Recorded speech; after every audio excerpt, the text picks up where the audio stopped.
திருகோணமலை மாவட்டத்திலே முத்துநகர் விவசாயிகள் இந்த அரசாங்கத்துக்கு மக்களுக்கு அந்த காணியை கொடுக்கிற அளவுக்கு ஆவணம் இருக்குது. கிழக்கு மாகாணத்துல விசேடமாக இருக்கக்கூடிய மக்களிடத்துல 50-60% நிலைமை என்னன்னு சொன்னா, தேர்தல் காலங்கள்ல 5000 ரூபாவையும் அரிசி பார்சலையும் அந்தந்த டைமுக்குரிய தேவைகளையும் எடுத்துக்கொண்டு ஓட் கொடுக்கிறது. கடந்த 2 நாட்களுக்கு முன்னால் உங்களுடைய ஒரு குரல் பதிவு, மர்கஸிலே நடைபெறக்கூடிய முக்கியமான ஒரு கூட்டம் கிராண்ட் பாஸ் ஓஐசி மூலமாக தடை செய்யப்பட்டிருக்கின்றது. ஜனாதிபதியுடைய வருகைக்கு தப்லீக் ஜமாத் அச்சுறுத்தலாம். அப்ப கட்டாயம் விசாரிக்க தான் ஒன்று. பலஸ்தீன்ல இருக்கக்கூடிய அப்பாவிகளை கொல்லக்கூடிய இஸ்ரேல்காரன் வந்து சென்டர் தொடர்ந்து ப்ரோக்ராம் செய்யறான். இந்தியாவில இருந்து எத்தனையோ பாடகர் வந்து கிரவுண்டை புக் பண்ணிக்கொண்டு 1000, 2000, 10,000 பேரை கூப்பிட்டு மியூசிக்கல் ஷோ செய்யறான். இவனுக்கெல்லாம் அனுமதி கொடுக்கலும் என்று சொன்னா பிரசிடென்ட் வாரதா தான் இருக்கட்டுமே. 26ஆம் தேதி பள்ளிகளுக்கு நடக்கிற ப்ரோக்ராம் எப்படி நிப்பாட்டுறது? முருத்தட்டுக்கு ஆனந்த ஹிமி லெட்டர் ஒன்று போட்டு இருக்கிறாரு. இப்போ அதுக்கு தான் ட்ரை பண்றேன். இப்போ அந்த பின்னாடி தான் இந்த நீங்க பார்த்துப்பீங்க, நேற்று முதல் முஸ்லீம் காங்கிரஸ் ஜமாத்தா போறாங்க எங்க பலங்கொடைக்கு தப்தர் ஜெயிலானிக்கு. சரியா? இவங்களுக்கு காலத்துல அப்ப போகல. இந்த படுத்தெலுமினோனுக்கு என்னதோ வந்த மாதிரி பவளைக்கு ஜெயிலானிக்கு போறான், ராவைக்கு வேறங்க சரி போயிட்டு கொண்டு இருக்கிறான். பொத்துவில் சபாத் நிலையத்தை மூடியமைக்கு ஜனாதிபதிக்கு நன்றி. அதுவும் சின்ன பிள்ளைத்தனமா ஒரு பார்லிமெண்ட் எம்பி பிரசிடென்டோட செல்ஃபி அடிக்கிற போட்டோவை போடுறாரு. ஏன்னா அந்த அளவுக்கு இவங்களுக்கு ஒரு சந்தர்ப்பம் கிடைக்கிற இல்லை பிரசிடென்டோட போட்டோ ஒன்று போடுறதுக்கு. அவன் கிட்ட எடுக்கிற, அவங்களுக்கு தெரியும் இவனோட மாதிரி எல்லாம், அதனால கிட்ட எடுக்கிற இல்லை. அந்த போட்டோவை போட்டு இவங்க செல்றாங்க ஷபாத் ஹவுஸை மூடினேன். ஷபாத் ஹவுஸில் மூடப்படணும், அது கட்டாயம் நடக்கணுமான விஷயம். ஆனால் இவங்க சொல்லி மூடையும் இல்லை, அது மூடப்படவும் இல்லை.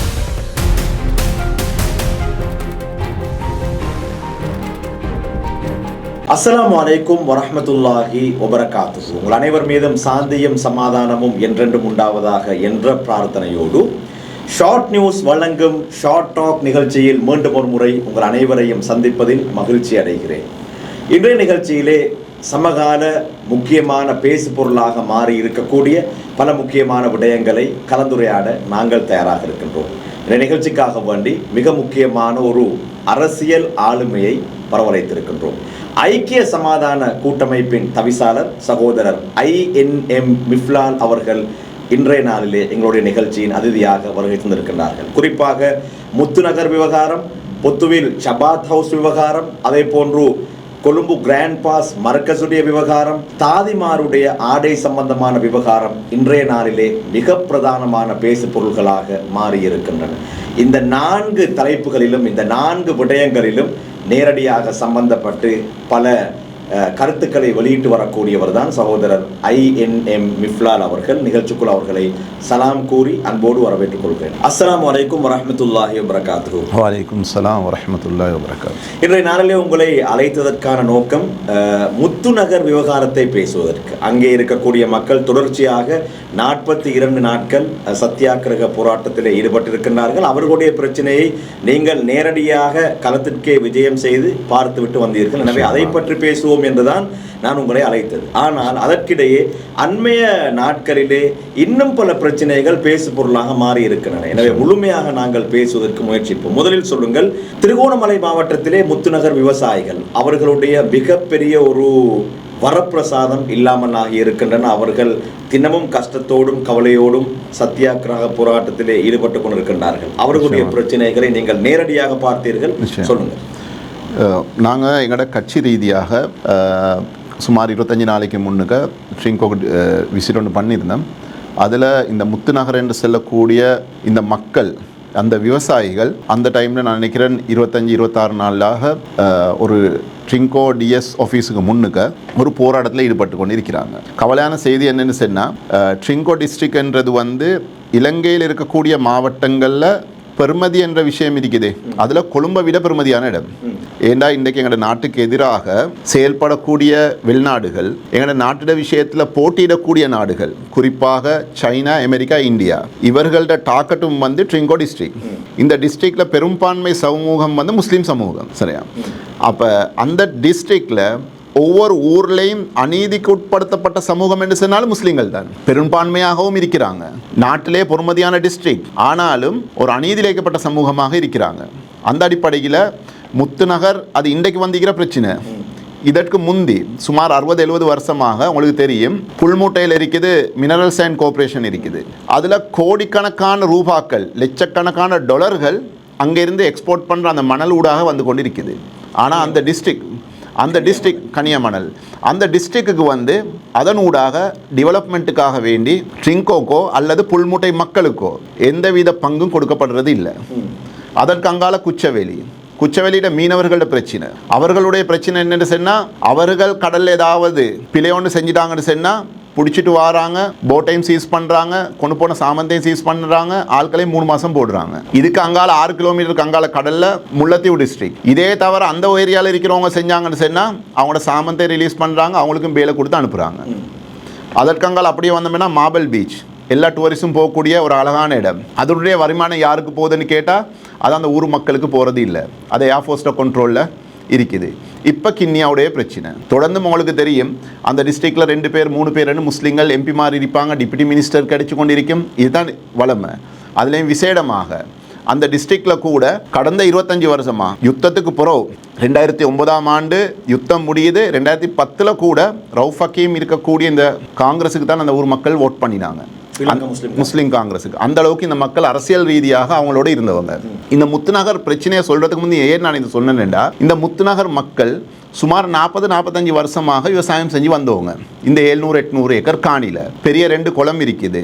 அதற்கு அடையாளத்துக்காக பள்ளிவாசல்களும் கிட்டத்தட்ட 3 பள்ளிவாசல்கள் தூர இடத்துல இருந்துச்சு. இப்படி இருக்கக்கூடிய கட்டத்தில் கடைசியாக ரணில் விக்ரமசிங்கோட அரசாங்கம் வந்து இதை வெளிநாடு எங்களோட நாட்டில் இருக்கக்கூடிய சில கம்பெனிகளுக்கு துண்டு துண்டாக விற்கிறாங்க.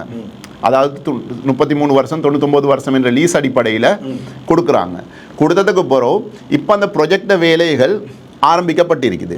ரணிலுடைய அரசாங்கம் ஆரம்பித்தது, இவங்க முடித்தது. இதுதான் உண்மையான சப்ஜெக்ட். இப்போ நான் சொல்லலை என்பிபி கவர்மெண்ட் வந்ததுக்கு பிறகு தான் இதெல்லாம் எடுத்தாங்கன்னு சொல்லி, அப்படி இல்லை. அப்போ இந்த மக்கள் விவசாயிகள் என்ற அடிப்படையில் இவங்க போகிறாங்க வந்து சுப்ரீம் கோர்ட்டுக்கு. போனால் சுப்ரீம் கோர்ட்டுடைய தீர்ப்பு என்ன வருதுன்னு சொன்னால், இவங்கள்ட தான் என்று சொல்லி உறுதிப்படுத்துறதுக்கு போதுமான ஆவணங்கள் இல்லை. இது விவசாயிகளுக்கு உண்மையான விஷயம். அப்போ இவங்கள்ட்ட இருக்கக்கூடிய ஒரு அளவு ஆவணம் இந்த அரசாங்கத்துக்கு அந்த மக்களுக்கு அந்த காணியை கொடுக்குற அளவுக்கு ஆவணம் இருக்குது. அவங்க தான் இந்த விவசாயம் செஞ்சேன்ற ஆதாரங்கள் இருக்குது. என்பிபி அரசாங்கம் அந்த விவசாய பூமிகளை அவர்களுக்கு ஒப்படைப்பதற்கான ஆவணங்கள் இருக்குது. அவங்களுக்கு எல்லாத்துக்கும் தெரியும் இவங்க தான் விவசாயம் செஞ்சேன்றது அங்கே இருக்கக்கூடிய எல்லாரும் ஒத்துக்கொள்றாங்க. இப்போ உள்ள அரசாங்கம், ஜனாதிபதி எல்லாரும் ஒத்துக்கொள்றாங்க.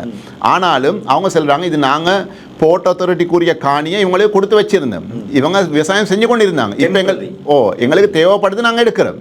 இப்போ நான் என்ன சொல்ல வாரேன்டா, அந்த ஊர் மக்கள்கிட்டையும் நாங்கள் அதுக்கு பிறகு கிண்ணியா ஜமியத்துலமா இது சம்மந்தமாக பேசினோம்.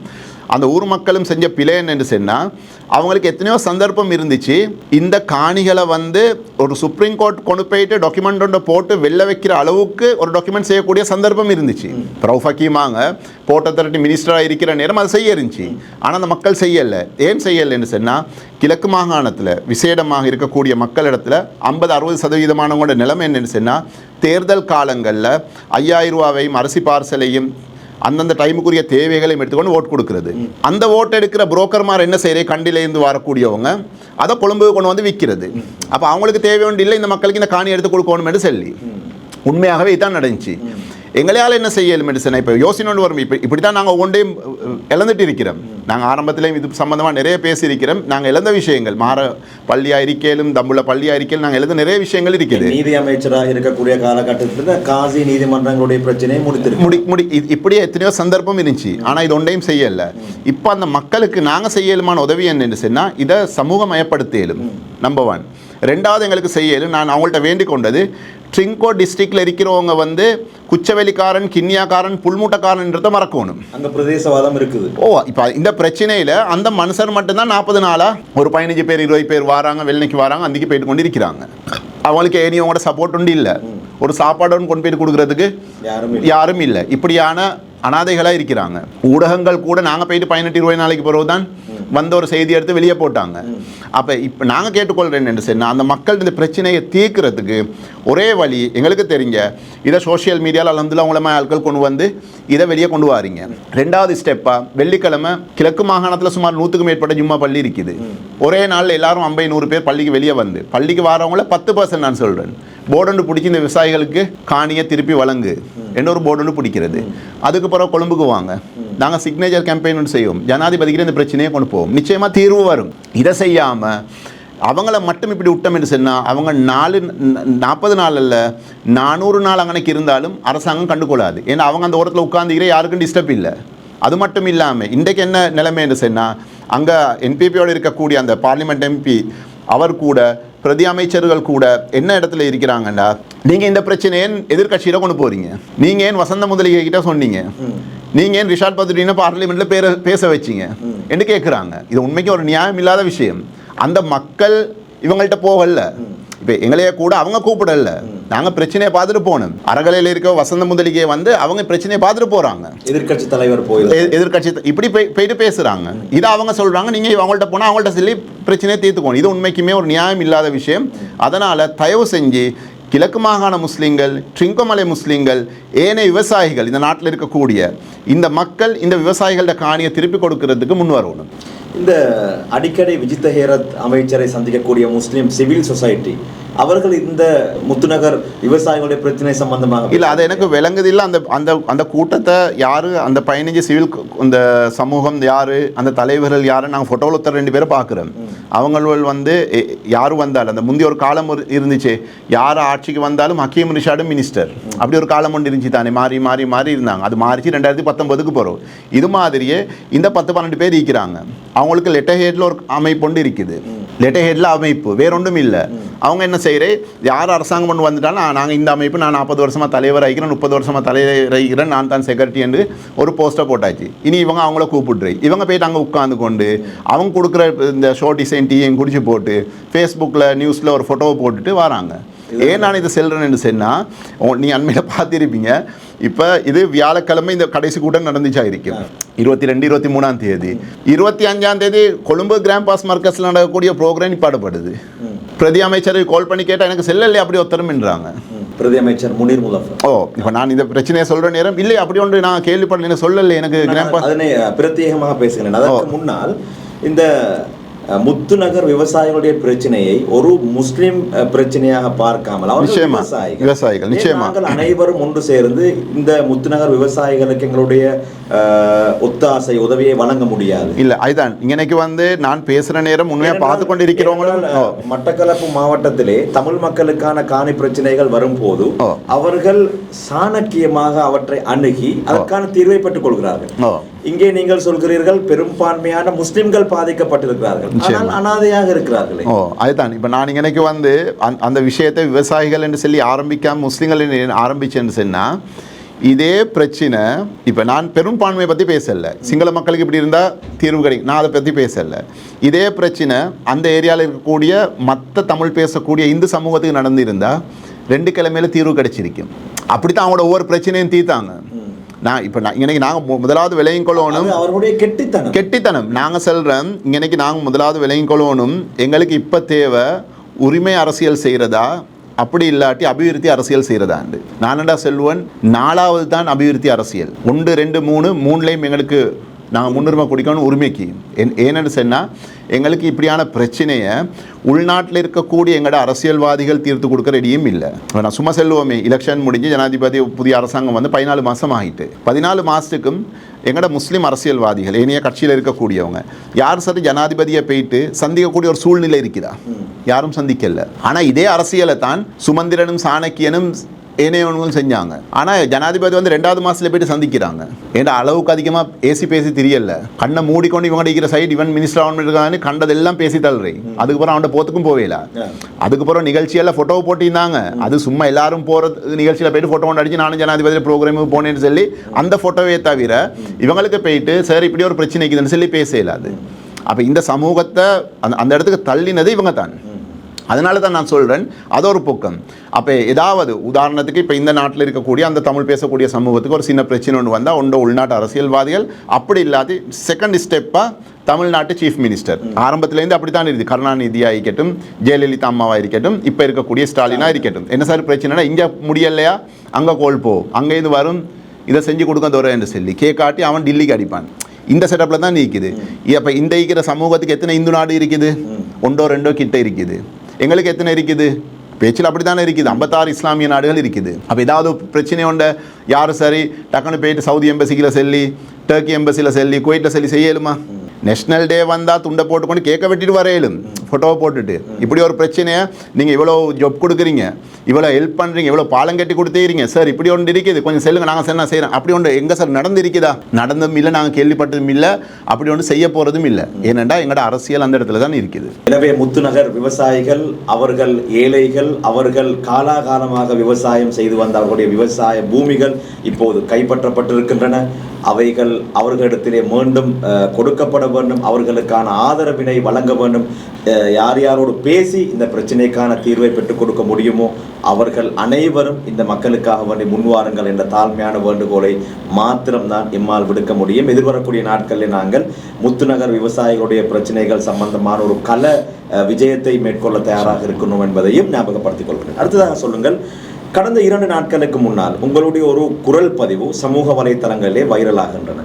இலங்கையை பொறுத்தவரையிலே இதுவரைக்கும் தப்லீக் ஜமாத்தை பற்றி அல்லது கிராண்ட் பாஸ் மர்கஸை பற்றி ஒரு கஷ்டமான கவலையான செய்திகளை என்னுடைய காலத்திலே நான் கேள்விப்படவே இல்லை. எனக்கு இப்போது 40 வயது தாண்டுகிறது. அவர்களுடைய பிரச்சனைகளோ அல்லது அவர்கள் சம்பந்தமான மஷூராக்கள் கூட்டங்கள் தடைபட்டிருக்கின்றன, இப்படியான விடயங்களை நான் கேள்விப்படவில்லை. ஆனால் கடந்த 2 நாட்களுக்கு முன்னால் உங்களுடைய ஒரு குரல் பதிவு மர்கஸிலே நடைபெறக்கூடிய முக்கியமான ஒரு கூட்டம் கிராண்ட் பாஸ் ஓஐசி மூலமாக தடை செய்யப்பட்டிருக்கின்றது என்ற ஒரு ஆடியோவை நான் கேட்டேன். இதுவரையிலே எனக்கு அங்கே என்ன நடைபெற்றது என்பது தெரியாது. பலரையும் நான் தொடர்பு கொண்டேன், ஆனால் யாரும் சரியான தகவலை சொல்லவில்லை. சொல்லுங்கள், அது என்ன நடந்துச்சுன்னு சொன்னால், ஒரு மாதத்துக்கு முந்தையே இவங்க வளமையா சுமார் 30-40 வருஷமாகவே தொடர்ந்தும் சிஸ்டம் ஒன்று இருக்கிறது தப்லீகில். ஒவ்வொரு வருஷத்துக்கு ஒருக்கையும் ஏரியா பொறுப்புதாரிகளை கிளஸ்டர் அமீர்மார் என்று சொல்லி இவங்க வச்சிருக்கிறாங்களே, நாடளாவிய ரீதியில் சுமார் 700-800 பேர் இருப்பாங்க. இவங்களோட ஒரு மஷூரா உண்டு, 25-26 முடிவு செஞ்சுதான் ஆலோசனை கூட்டம் உண்டு. அப்போ இதெல்லாம் ஒரு மாதத்துக்கு முந்தைய இன்ஃபார்ம் பண்ணி முடிகிற நேரம் சென்ற வியாழக்கிழமை வந்து கிராண்ட் பாஸ் ஓஐசி போயிட்டு சொல்கிறாரு, இப்படி 25-26ஆம் தேதி இந்த நிகழ்ச்சியை நீங்கள் செய்யவானம், நீங்கள் வேறொரு காலத்தில் எப்படி, அதாவது ஒரு சாதாரண பள்ளி வாயிலில் நடைபெறக்கூடிய ஒரு கூட்டம் கிராண்ட் பாஸ் ஓஐசிக்கு ஏற்கனவே அறிவித்து விட்டார்கள். அதுதான் நீங்கள் இன்னைக்கு இருக்கிற ஜோக்கான விஷயம் என்னென்னு சொன்னால், இப்போ யார் என்னத்தை கேட்டாலும் என்ன சொல்றே, ஈஸ்டர் அட்டாக்ல தாரான் செஞ்சதால தான் நாங்கள் இப்படி மாட்டிக்கொண்டு இருக்கிறோம். அதுக்கு பொறவுலேருந்து கிராண்ட் பாஸ் மர்கஸில் என்னெல்லாம் நடக்குதோ, ஜமாத் வாரது போகிறது, வெளிநாட்டு போகிறது, எல்லா ரெக்கார்டும் மாதம் மாதம் அங்கே போலீஸுக்கு சொல்லையுமோனும் வேறையா புலனாய் தரப்பால் மர்கஸுக்கு வந்து அவங்கள பெரிய சூப்பராக போட்டு தின்னக்கூடிய கொடுத்து முழு தகவலையும் அவங்க கொடுத்து அனுப்புகிறாங்க. இன்று வரைக்கும் இப்படி நடந்து கொண்டு இருக்குது. என் தாழ்மையான வேண்டுகோள் என்னென்னா, அடுத்த கேபினெட்டில் நீங்கள் இதையும் கேட்கணும். ஏன் நான் சொல்கிறேன்டா, இந்த நாட்டில் அமைச்சர் வந்து செல்கிறாரு, சென்ற வாரம் கூட செல்கிறாரு, நாட்டில் நேஷனல் செக்யூரிட்டிக்கு எந்த ஆபத்தும் இல்லை, இது ஸ்மூத்தாக இருக்குது, நாடு அமைதியாக இருக்குது. அதனால தான் இந்த கவர்மெண்ட் வந்ததுக்கு போகிற எம்பிமாருக்கு செக்யூரிட்டி இல்லை, மினிஸ்டர்மாருக்கு செக்யூரிட்டி இல்லை, இந்த இதெல்லாம் ஓரமாக்கிட்டு நாடு அமைதியாக இருக்குது. அல்ஹம்துலில்லாஹ், சந்தோஷமான வரவேற்கத்தக்க விஷயம். அப்படி இருக்கிற நேரம் இவர் சொல்லி போட்டு காரணம் சொல்கிறாரு என்னன்னு சொன்னால், சுகதாசை ஸ்டேடியத்தில் பிரசிடென்ட் வாராரு, ப்ரோக்ராம் நடக்க இருக்குதுன்னு சொல்லி 25-26 சொல்லி டேட்டா சொல்கிறாரு. அப்போ நான் இதை கேட்டு போட்டு சுகதாசை ஸ்டேடியத்தில் போயிட்டு விசாரித்தா, சுகதாசைக்கு பிரசிடென்ட் வாராரு வந்து 30ஆம் தேதி காலையில் 10 மணிக்கு. அப்போ நான் என்ன சொல்ல வாரேன்னு சொன்னால், ஜனாதிபதியுடைய வருகைக்கு தப்லீக் ஜமாத் அச்சுறுத்தலா, அப்போ கட்டாயம் விசாரிக்க தான் வேணும். அப்படி இல்லாட்டி கிராண்ட் பாஸ் ஓஐசிக்கு பின்னால் தாரிக்கிறேன். இப்போ இது மாதிரி விஷயங்களில் இப்போ அரசாங்கத்தை முஸ்லீம்களையும் தூரமாக்குறதுக்கும் சில சதிகள் வேலை செய்யும் தானே. அப்போ அப்படி ஒரு காரணமாக இருக்குமா என்று நாங்கள் யோசிக்கணும். என்னென்னா, தப்லீக் ஜமாத்ன்றது பேச்சில் கூட 6 நம்பருக்கு அங்கே போக மாட்டாங்க. இவ்வளோ கட்டுப்பாட்டில் இருக்கக்கூடிய ஆட்கள், அவங்க பள்ளிகளுக்கும் அவங்களோட வேலையை செஞ்சுட்டு இருக்கிறாங்க. அப்போ இவர் போயிட்டு இதை தடுக்கிறதுனூடாக அவங்க ஏனைய டிஸ்ட்ரிக்டில் இருக்கக்கூடியவங்களுக்கு என்ன சொல்லி வரமானம் என்று சொல்கிறாங்கண்டா, நாட்டில் காலநிலை சரியில்லாமல் இருக்க, சரியான மழையாக இருக்க, அதனால் வராதிங்கன்னு சொல்லி. நான் ஏன் இந்த விஷயத்தை சொல்கிறேன்டா, அவங்க ஒவ்வொருத்தருக்கும் அவங்களோட கால் பண்ணி பேசினா, இல்லையே அவங்க மழை சொல்லித்தானே ப்ரோக்ராமை கேன்சல் பண்ணிக்கிறாங்க, நீங்கள் போலீஸ் தடுத்தேன்னு சொல்லி செல்றீங்களேன்னு சொல்லி ஒரு செய்தி ஒன்று போயிட்டு கொண்டு இருக்குது. அப்போ நான் சொல்கிறேன், இந்த நாட்டில் பலஸ்தீனில் இருக்கக்கூடிய அப்பாவிகளை கொல்லக்கூடிய இஸ்ரேல்காரன் வந்து சென்டர் தொடர்ந்து ப்ரோக்ராம் செய்கிறான். இந்தியாவிலேருந்து, பாகிஸ்தான்லேருந்து, ஏனைய நாடுகளில் இருந்து 8-10 பேர் ஒவ்வொரு வருஷமும் தொடர்ந்து 15 வருஷமாக போரா கம்யூனிட்டி வராங்க. ரோடெல்லாம் மூடுறாங்க, அவ்வளோ ட்ராஃபிக்கான ரஷ்ஷான பிஸியான ரோட்டை மூடிக்கொண்டு ப்ரோக்ராம் செய்கிறான். இந்தியாவிலேருந்து எத்தனையோ பாடகர் வந்து கிரவுண்டை புக் பண்ணிக்கொண்டு 1000, 2000, 10,000 பேரை கூப்பிட்டு கொண்டு மியூசிக்கல் ஷோ செய்கிறான். இவனுக்கெல்லாம் அனுமதி கொடுக்கலும் என்று சொன்னால், பிரசிடென்ட் வாரதா தான் இருக்கட்டுமே 26ஆம் தேதி பள்ளிகளுக்கு நடக்கிற ப்ரோக்ராம் எப்படி நிப்பாட்டுறது? ஒரு கோர்ட்ஸ் ஆர்டர் ஒன்று இருக்குதா, இல்லாட்டி என்ன சார் அச்சுறுத்தல் ஒன்று இருந்துச்சா? ஒரு துண்டும் இல்லை, வயலஸ் என்ன சார் இது சொன்னதும் பில நிப்பானதும் பில, ரெண்டும் பில தான். கிராண்ட் பாஸ் ஓஐசி ஏதோ ஒரு அடிப்படையில் அதனை நிறுத்தினார்கள் என்றால் மர்கஸ், அதாவது காலாகாலமாக வரலாறு நெடுகிலும் இயங்கி வரக்கூடிய கிராண்ட் பாஸ் மர்கஸ், அதனுடைய மூத்த அமீர்கள் இருக்கின்றார்கள், ஷூரா சபை இருக்கின்றது. நான் நினைக்கிறேன் அகில இலங்கை ஜமியத்துல் உலமாவுடைய தலைவர் தான் அங்கும் இருக்கிறார். அவர் தான் தலைவர். நடவடிக்கைகள் இல்ல அவர் இப்ப அங்கனைக்கும் வந்து இப்படித்தானே, இப்ப எங்களோட பேசுற கதைக்கிறவங்க இருக்கிறாங்களே, அதே ஷூரால இருக்கிற 10 பேர் உதாரணத்துக்கு இருக்கிறேன்டா, 3-4 பேர் வந்து இல்ல இது செய்யத்தான் ஒண்ணும் என்ற இடத்துல இருக்கிறாங்க. இது இப்படி போறே பில, இப்படி தகவல் கொடுக்குறே பில என்ற இடத்துல இருக்கிறாங்க. நான் சொல்றேனே சும்மா, இப்ப இந்த நாட்டில் இருக்கக்கூடிய நீங்களோ நானோ ஜமாத்துல போறதோ வெளிநாடு போறதுக்கு கிராண்ட் பாஸ் போலீஸ்ல செல்ல தேவையில்ல. இமிகிரேஷனுக்கு சொன்னால் தாராளமா போதும். எந்த நாட்டுக்கு போகணுமோ அந்த நாட்டுக்குரிய டாக்குமெண்ட்டை கொடுத்தாச்சு, விசா எடுத்தாச்சு, போற நேரம் இமிகிரேஷன் செல்ல இங்க தான் போறேன்னு சொல்லி. அப்ப இந்த சிஸ்டத்துல பிழை ஒன்று இருக்குது. Grand pass Markaz grand pass போலீஸுக்கு அந்த தகவல் கொடுக்குறாங்க, கொடுத்து கொண்டு இருக்கிறாங்க. அப்ப உறுதியா நான் சொல்றேன் சரியா. அப்ப இப்படி ஒன்று நடந்து கொண்டு இருக்குது. நான் சொல்றேன் வந்து நாங்கள் இந்த நாட்டுக்கு கூலிக்கு வந்தவங்க இல்லை, நம்ம அடிமைகளா இந்த நாட்டு. சரியா. இப்போ நான் உதாரணத்துக்கு சொல்றேனே, இப்போ நாங்கள் எவ்வளோ விஷயம் கேள்விப்படுறோம். இந்த அண்டர்வேர்ல்டோட போலீஸ்காரன் தொடர்புன்றோம், அப்படி கேள்விப்பட்டிருந்தானே. எங்க சரி ஒரு சட்டவிரோதமான வேலை ஒன்று செஞ்ச விஷயத்தில் இப்போ இமிகிரேஷனால எத்தனையோ கொலையாளிகள் தப்பி போனாங்க. அப்போ இமிகிரேஷன் ஆஃபீஸர் எல்லாமே குத்தவாளியா? அவன் எல்லாத்திலையும் விட்டையும் செக் பண்ணுறியா? ஒரு போலீஸ்காரன் பிழை செஞ்சதுனால போலீஸ் ஸ்டேஷனில் இருக்கிற எல்லாத்தையும் செக் பண்ணுறேன், அவனோட ஃபோனை ட்ரெஸிங் பண்ணி பார்க்குறியா? இல்லையே, எவனோ தன் என்னதோ செஞ்சுட்டு போனால் யாருடையோ தேவைக்காக வேண்டியன்னு சொல்லி அதை காரணமாக வச்சுக்கொண்டு இப்போ அரசாங்கம் தான் செல்லுது. ஈஸ்டர் அட்டாக்கு பின்னுக்கால இருந்த முக்கியமான ஆட்களை பிடிச்சிட்டோம், இப்படி தான் நடந்துச்சு, இது அரசியல் தொடர்பு தான் இருந்துச்சு, ஆட்சி மாற்றத்துக்கான செஞ்சாங்கன்னு சொல்லி அப்படி ஒரு பக்கம் சொல்லி கொண்டு இருக்குது. இன்னொரு பக்கம் முஸ்லீம்களோட பின்னுக்கால இப்படி நடக்கிறாங்க. அப்போ இதை வந்து நாங்கள் விட்டு கொடுக்க இயலாது. காரணம் என்னன்னு சொன்னால் இந்த தப்லீக் உரிமை மீறல் உண்டு. ரெண்டாவது மர்கஸுடைய நிலப்பாடு எப்படி இருக்குதுன்னு சொன்னால் அவங்க வந்து எல்லாத்துக்கும் பயம், அல்லாஹ்க்கு பயம் இல்லை. இப்போ முந்தைய ஒரு தப்லீக்கை பார்த்துருப்பீங்களே, நாங்கள் அல்லாஹ்க்கு மட்டும்தான் பயம், வேறு யாரும் என்ன சொன்னாலும் பயம் இல்லை. நான் இதான் அதை சொல்லக்கூடிய விஷயம். இதுக்குன்னு சொல்லி ரோட்டில் போகிற வாரனுக்கு நாங்கள் அடிக்க செல்லலை. போலீஸால் கிராண்ட் பாஸ் மர்கஸுக்கு வாரான் வந்தேன்னு சொன்னால் அவனை ஏசி வரட்டு தேவையில்லை, கவுண்டரில் வச்சே பேசி அனுப்பு. போலீஸோட ஷேப்பாக என்னத்துக்கு போகணும்? இப்போ கிராண்ட் பாஸ் மர்கஸ் வந்து ஒரு சட்டவிரோதமாக இன்னொத்தண்ட காணில் கட்டியிருந்தா, பேமெண்ட்டுக்கொசக கெட்டிக்கிற பள்ளியாக இருந்தால் போலீஸை ஷேப்பாக வச்சுக்கொள்ளணும். ஏன்னா உடைக்க போடுவானே, கேஸை போடுவானே. நீங்கள் சட்ட ரீதியாக எல்லா வேலையும் செஞ்சு கொண்டு இருக்கிற நேரம், இப்படி ஒன்று வார நேரம் குறைஞ்சது அவன்கிட்ட ஒரு துண்டு சரி கேட்டிருக்கணுமே. இப்போ நாங்கள் இந்த விஷயத்தை பேசுகிறோம், நாளைக்கு அவங்க வந்து எங்களுக்கு அப்படி ஒன்றும் நடக்கலைன்னு சொல்லுவாங்க. நான் கொஞ்சம் பேரில் வாய்ஸ் ரெக்கார்டை வச்சுக்கிறேன், அதனால் பிரச்சனை இல்லை எனக்கு. அவன் நான் சொல்கிறேன் வந்து இப்படியான ஒரு சூழ்நிலை கொழும்பில் இருக்குது. அதுவும் மத்திய கொழும்பு, கிராண்ட் பாஸ் 75% முஸ்லீம்கள் சுற்றி வரக்கூடிய இடம். இப்படி ஒன்று நடக்குதுன்னு சொன்னால் நிச்சயமாக அரசாங்கம் இதுக்கு நடவடிக்கை எடுக்கணும். நிச்சயமாக பொறுத்திருந்து பார்ப்போம் எப்படி தீர்வு வரப்போகிறது. அடுத்ததாக அண்மைய 2 நாட்களாக, அதாவது முஸ்லீம் சிவில் சொசைட்டி என்று சொல்லக்கூடிய சில சிவில் சொசைட்டிகளை சார்ந்தவர்கள் வெளிவிவகார அமைச்சர் விஜித ஹேரத்தை சந்திக்கிறார். அதன் போது முஸ்லிம் தாதியர்களுடைய ஆடை கலாச்சாரம் சம்பந்தமாக பேசப்படுகின்றது. உண்மையிலே இந்த நாட்டிலே இதற்கு முன்னால் அப்படி ஒரு பிரச்சனை நீங்கள் கேள்விப்பட்டிருக்கிறீர்கள்? எங்கேயுமே கேள்விப்படல. கட்டிய விதத்திலே திருகோணமலை சண்முகா வித்தியாலயத்திலே ஆசிரியை ஃபஹமிதாவுக்கு ஹிஜாபோடு அபாயாவோடு வரவானம் என்ற ஒரு பிரச்சனை வந்து கோட்டை நாடினா வெற்றி பெற்றார். ஆனால் இது ஒரு புதிய பிரச்சனை. இதை பூதாகரமாக பேசி இப்போது ஒட்டுமொத்த சமூக வலைத்தளங்களிலும் இந்த ஆடை கலாச்சாரத்துக்கு எதிரான இனவாத கருத்துக்களை பார்த்து கொண்டு. இப்போ அதனால தான் இந்த இன்னைக்கு இப்போ அந்த இவரை பார்த்திருப்பீங்களே, முருத்தெட்டுக்கு ஆனந்த ஹிமி லெட்டர் ஒன்று போட்டிருக்கிறாரு. சரியா? இப்போ நீங்கள் சொன்ன மாதிரி எங்களுக்கு இந்த நாட்டில் சில சலுகைகள் இருக்குதானே, முன்னோர்கள் எடுத்த அந்த உரிமைகள் இருக்குது. டீச்சர்மார் அபாயோட போகலும், ஃபர்தா கொடுத்து போகலும், பார்லிமெண்ட்டுக்கு நாங்கள் தொப்பியோடு போகலும், நாங்கள் சிங்கள ஸ்கூலில் எங்களோட முஸ்லீம் பொம்பளை பிள்ளை படிக்குதுண்டா பாய் கல்சனை கொடுத்துட்டு போகலும், இஸ்காஃபை தேவையா கட்டிட்டு போயிட்டு கேட்டில் வச்சு கழட்டி பேக்கில் வச்சு கொள்கிறாங்க. இதெல்லாம் வந்து முன்னோர்கள் எடுத்த அந்த சலுகைகளும் உரிமைகளும். இப்படியான நேரத்தில் பிரச்சனை ஒன்றே இல்லாததொண்டை ஏன் கதைச்சாங்க? இப்போ நார்மலாக எல்லா இடத்துலையும் முஸ்லீம் பிரதேசங்களில் விசேஷமாக கிழக்கு மாகாணத்தில் வந்து இந்த நர்ஸ்மார் ஸ்காஃபோட போத்தான் செய்கிறாங்க. முதல்ல அங்க வெளிவிகார அமைச்சர் விஜித ஹேரத்தை சந்திக்கக்கூடிய அந்த சிவில் சொசைட்டி உறுப்பினர்களை நியமித்தது யார்? இவர் இப்படி ஒரு கூட்டம் நடைபெற போகின்றது, இல்ல அது வந்து அங்கே செல்ல முடியாது. வரையிலே கேபினட் ஊடகங்களுக்கு கூட அரசாங்க தகவல் திணைக்களத்தில் இருந்து எமக்கான அழைப்பு வரும். ஆனால் 3 அல்லது 4 தடவைகள் இந்த சந்திப்பு நடைபெற்றிருக்கின்றது. உத்தியோகபூர்வமாக எனக்கு எந்த விதமான இது கிட்டத்தட்ட 4 மாசமா நடக்குது எனக்கு தெரிகிறதுக்கு. நாங்கள் 3வது மாதம் நடந்ததுக்கு போகிறோம். நாங்கள் வேறு தேவைக்காக வேண்டிய மினிஸ்டரை மீட் பண்ண விஜயதேரத்தை அவர்கிட்ட கேட்கல. அவர் சொன்னார் நான் இது கூப்பிடுறது இல்லை. அவர் இந்த முஸ்லீம் எம்பிமார் இந்த டிப்யூட்டி மினிஸ்டரோட பேர் தான் சொன்னார். இவங்க தான் அவங்களை இன்வைட் பண்ணுறேன்.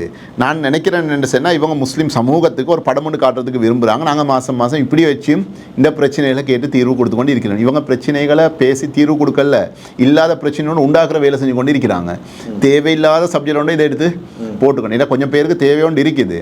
இப்போ நாடு சும்மா அமைதியாக இருக்குது, முஸ்லீம்கள் அவங்களோட வேலையை செய்கிறாங்க, பௌத்தர்கள் அவங்களோட வேலையை செய்கிறாங்க. இப்படி இருக்கிற நேரம் புதிய பிரச்சனை உண்டு பண்ணலுமேண்டு இப்போ அதுக்கு தான் ட்ரை பண்ணுறேன். இப்போ அந்த பின்னாடி தான் இந்த நீங்கள் பார்த்துப்பீங்க நேற்று முதல் முஸ்லீம் காங்கிரஸ் ஜமாத்தா போகிறாங்க எங்கே இந்த பலங்கொடைக்கு தஃப்தர் ஜெயிலானிக்கு. சரியா? இப்போ இவங்களுக்கு காலத்தில் அப்போ போகல. இந்த படுத்தெலுமினோனுக்கு என்னதோ வந்த மாதிரி பவளைக்கு ஜெயிலானிக்கு போகிறான், ராவைக்கு வேறங்க சரி போயிட்டு கொண்டு இருக்கிறான். அப்படித்தான வீடியோவில் வந்து கொண்டு இருக்குது. அப்போ இதுதான் இவங்களோட நிலைமை. இவங்களுக்கு வேணும் பிரச்சனை ஒன்று வரணும். இப்போ எதிர்கட்சியில் பார்லிமெண்ட்டில் பேசுகிறதுக்கு என்ன சரி இருக்கணுமே. அப்போ இப்படி போயிட்டு உண்மைக்கு இந்த தஃப்தர் ஜெயிலானி என்ற இடம் பாதுகாக்கப்படணும். அது எங்களோட வரலாற்று சின்னம், இதில் மாற்று கருத்து இல்லை. ஆனாலும் பிரச்சனைகளுக்கு காரணமானவங்கள கொண்டு போகிறாங்க. பிரச்சனைகளை தீர்க்கிறதுக்கு அதிகாரம் கூட தீர்க்காதவங்கள கொண்டு போயிட்டு காட்டுறது தான் பெரிய பிரச்சனையான விஷயம். இவங்க போகிறதால இன்னும் இந்த பிரச்சனை கூடும். காணியை கொடுக்குறவங்க கொடுக்க மாட்டான், உரிமையை கொடுக்கிறவங்க கொடுக்க மாட்டான். ஏன்னா இந்த பிரச்சனைகள் காரணமாக இருந்தவங்களை இவங்க இதுதான் இந்த நாட்டுடைய நிலைமையாக இருக்குது. அதுதான் சுருக்கமாக செல்ல போனால் இன்றைக்கு இந்த நாட்டில் கடந்த 30 வருஷமாக இந்த நாட்டுக்கு எதிராக, இராணுவத்துக்கு எதிராக, பொதுமக்களுக்கு எதிராக யுத்தம் செஞ்ச சமூகம் அந்த டைமில் அந்த யுத்தத்தை சரியன்றவங்க இன்றும் சரியன்றாங்க. அதுக்காக வேண்டி வெளிநாடுகளிலிருந்து வேலை செஞ்சு கொண்டு இருக்கிறாங்க ஒரு கூட்டம். இந்த சமூகத்துக்கு இருக்கிற சுதந்திரம் கூட எங்களுக்கு இல்லாத நிலைமை தான் நாங்கள் காண்றோம். ஸ்ரீலங்கா முஸ்லிம் காங்கிரசுடைய தேசிய பட்டியல் பாராளுமன்ற உறுப்பினர் சகோதரர் வாசித் அவர்கள் அண்மையிலே ஒரு புகைப்படத்தை போட்டிருந்தார். ஜனாதிபதியோடு ஒரு செல்ஃபி, அதற்கு போட்டிருந்த கேப்ஷன் பொத்துவில் சபாத் நிலையத்தை மூடியமைக்கு ஜனாதிபதிக்கு நன்றி. உண்மையிலே பொத்துவில் பகுதிக்கு நீங்கள் உங்களுடைய கட்சியினர் அங்கே ஒரு கள விஜயத்தை மேற்கொண்டீர்கள். இப்போது சபாத் ஹவுஸ் மூடப்பட்டு விட்டதா? அப்படி மூடப்பட்டிருந்தால் அது பொத்துவிலே மாத்திரம் இல்லை, சபாத் ஹவுஸ் மூடப்பட வேண்டும். இலங்கை முழுவதும் இருக்கக்கூடிய சபாத் நிலையங்கள் மூடப்பட வேண்டும். பொத்துவில் சபாத் நிலையம் மாத்திரம் எப்படி மூடப்பட்டது? நீங்க அப்படி மூடினேன்னு சொல்லி அவங்களே அவங்களோட பேஜ்ல ஒரு நியூஸ் போட்டுக்கொண்டே தான். நாங்கள் வந்து இந்த நாட்டில் இருக்கிற லீடிங் சேனலில் எதுலேயுமே அந்த நியூஸை காணலை. அரசாங்க தரப்பு அப்படி ஒரு நியூஸை போடையும் இல்லை. சபாத் ஹவுஸை மூடிக்கிறாங்க, வந்த டூரிஸ்ட் எல்லாம் போயிட்டானுவல். அவனுக்கு மறுவானோ பிப்ரவரிக்கு. இப்போ சில இடமொழிக்கு தானே நோம்புக்கு திறக்கிற இடமொழிக்கு தானே விசேடமாக நோம்புக்கு தராவி தொழிவிக்கிறதுக்கு இடம் இல்லாட்டி ஒரு இடத்த திறப்பாங்க. மறுவா அதை மூடி போட்டு அடுத்த நோம்புக்கு தான் திறப்பாங்க. இது மாதிரி பொத்துவில்ல வந்து டூரிஸ்ட் வரதுக்கு ஒரு சீசன் ஒன்று இருக்குது. அவங்களோட சீசன் முடிஞ்சு போயிட்டாங்க. அதை மூடின கட்டத்தில் இவங்க டக்குன்னு நியூஸை போட்டாங்க. அதுவும் சின்ன பிள்ளைத்தனமாக ஒரு பார்லிமெண்ட் எம்பி பிரசிடென்ட்டோட செல்ஃபி அடிக்கிற ஃபோட்டோவை போடுறாரு. ஏன்னா அந்த அளவுக்கு இவங்களுக்கு ஒரு சந்தர்ப்பம் கிடைக்கிற இல்லை பிரசிடென்ட்டோட ஃபோட்டோ ஒன்று போடுறதுக்கு. அவன் கிட்ட எடுக்கிற அவங்களுக்கு தெரியும் இவனோட மாதிரி எல்லாம், அதனால கிட்ட எடுக்கிற இல்லை. அந்த ஃபோட்டோவை போட்டு இவங்க செல்றாங்க சபாத் ஹவுஸை மூடினேன். சபாத் ஹவுஸில் மூடப்படணும், அது கட்டாயம் நடக்கணுமான விஷயம். ஆனால் இவங்க சொல்லி மூடையும் இல்லை, அது மூடப்படவும் இல்லை. தற்காலிகமாக எல்லாம் அந்த நாட்டுக்காரெல்லாம் போயிட்டான், அதனால மூடி வச்சுக்கிறாங்க. இதுதான் இது உண்மையான நிலைமை. பொறுத்திருந்து பார்ப்போம். இலங்கையில் இருக்கக்கூடிய ஏனைய சபாத் நிலையங்களும் மூடப்படுமா அல்லது பொத்துவிலே எதிர்வரக்கூடிய ஏப்ரல் மாதம் மீண்டும் சுற்றுலா பயணிகள் வரக்கூடிய நேரத்திலே அந்த சபாத் நிலையத்திற்கான அனுமதிகள் வழங்கப்பட போகின்றனவா இல்லையா என்ற விடயங்களை பொறுத்திருந்து தான் பார்க்க வேண்டும். எது எவ்வாறாக இருந்தாலும் இன்றைய நாளில் நாங்கள் பிரதானமான 4 விடயங்களை பேசியிருந்தோம். திருகோணமலை மாவட்டம் முத்துநகர் விவசாயிகளுடைய காணி விவகாரம், காணி அபகரிப்பு சம்பந்தமான விடயங்களை பேசியிருந்தோம்.